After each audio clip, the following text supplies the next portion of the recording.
Hi friends, welcome to taste of Kumari. நம்ம நோன்பு start ஆயிடுச்சு.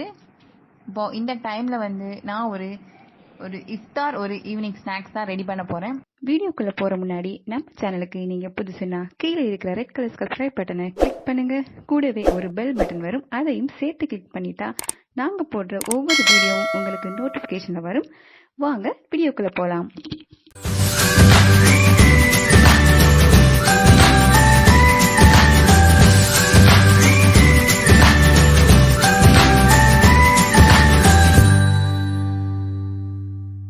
அதுக்கு தேவையானது இன்கிரீடியன்ஸ் இப்போ பார்ப்போம். இது ஒரு ஃபலாஃபில் கட்லட். இப்போ இதுக்கு தேவையானது சுண்டல் கடலை நான் ஓவர் நைட்ல சோக் பண்ணி வச்சிருக்கேன். அப்புறம் இதுக்கு தேவையானது பாருங்க, பெப்பர், அப்புறம் ஜீரகம், அப்புறம் சால்ட், கொஞ்சமா மிளகுத்தூள், மல்லி எல்லாம் எடுத்து வச்சிருக்கேன்.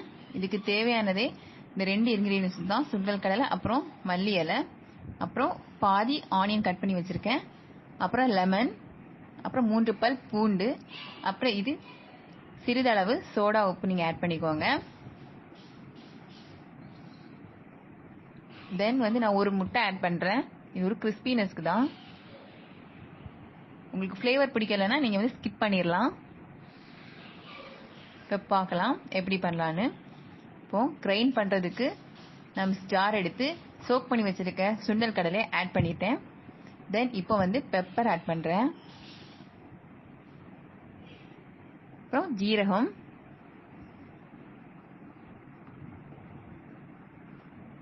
அப்புறம் கொஞ்சமா சில்லி பவுடர், 3 பல் பூண்டு,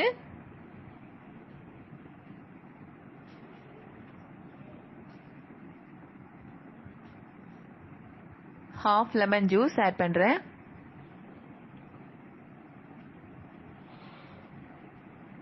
இப்போ கட் பண்ணி வச்சிருக்கிற மல்லி இலை ஆட் பண்ணலாம்.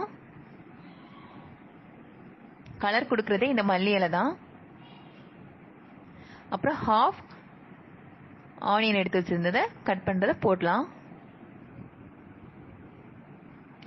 இப்போ எல்லாம் சேர்ந்து நம்ம கிரைண்ட் பண்ண போறோம். ரொம்பவும் நீங்க பேஸ்ட் ஆயிடக்கூடாது. இப்போ இதை சால்ட் ஆட் பண்ணிக்கிறேன்.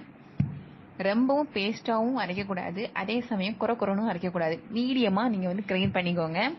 இப்போ பார்த்தீங்கன்னாலே தெரியும், ஆல்மோஸ்ட் இது கிரைண்ட் பண்ணியாச்சு. இப்போ பாருங்க, இந்த மாதிரி நீங்க அரைச்சு எடுத்துக்கோங்க. இப்போ இதை வேற ஒரு பவுல்ல டிரான்ஸ்ஃபர் பண்ணிடலாம்.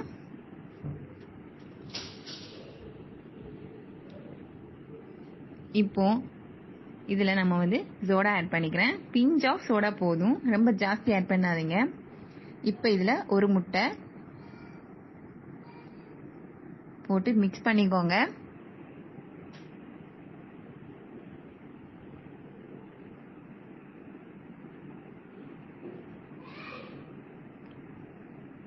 தென் கிறிஸ்பினஸ்க்காக தான் நான் இந்த சோள மாவு ஆட் பண்றேன். இல்லாத பட்சத்தில் நீங்க அரிசி மாவும் ஆட் பண்ணிக்கலாம். இப்போ எல்லாம் சேர்ந்து நான் மிக்ஸ் பண்ணிட்டேன். இந்த பதத்துல தான் நான் எடுத்து வச்சிருக்கேன். நல்லாவும் கொலன்னு ஆயிடக்கூடாது, பொரிக்கிறதுக்கு முடியாது, பிரிஞ்சு போயிடும். இப்போ இந்த ஸ்டேஜ்ல எடுத்து வச்சுக்கோங்க. இப்போ ஸ்டவ் ஆன் பண்ணியாச்சு, ஒரு கடாய் வச்சாச்சு, அது ஹீட் ஆகட்டும். ஹீட் ஆனது இப்போ ஆயில் ஊத்திக்கிறேன். தேவையான அளவு ஆயில் ஊத்திக்கோங்க. ஆயில் நல்லா ஹீட் ஆகட்டும்.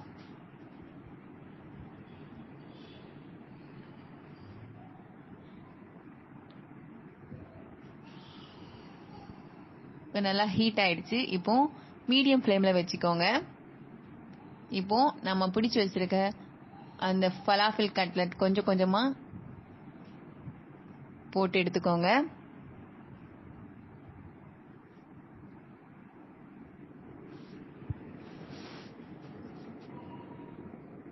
நம்ம கட்லட் பண்ணும்போது நம்ம எப்பவுமே ஸ்டார்டிங்ல போட்ட உடனே நீங்க கரண்டி வச்சு கிண்டிட்டே இருக்கக்கூடாது.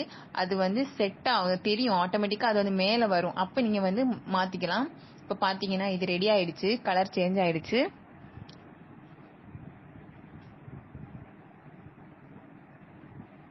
இப்போ இதை வந்து பிளேட்டில் ட்ரான்ஸ்ஃபர் பண்ணிடலாம்.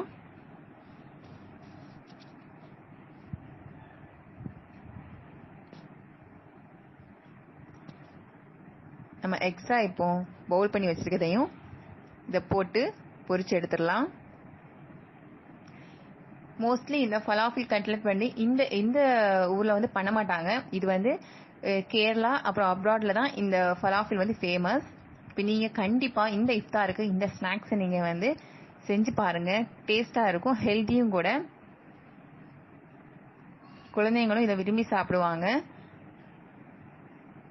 பார்த்தீங்கன்னா கிறிஸ்பியான ஃபலாஃபில் கட்லெட் ரெடி ஆயிடுச்சு. நீங்கள் இது மயோனஸ் வச்சும் நீங்கள் சாப்பிடலாம். நல்லா டேஸ்ட்டாக இருக்கும்.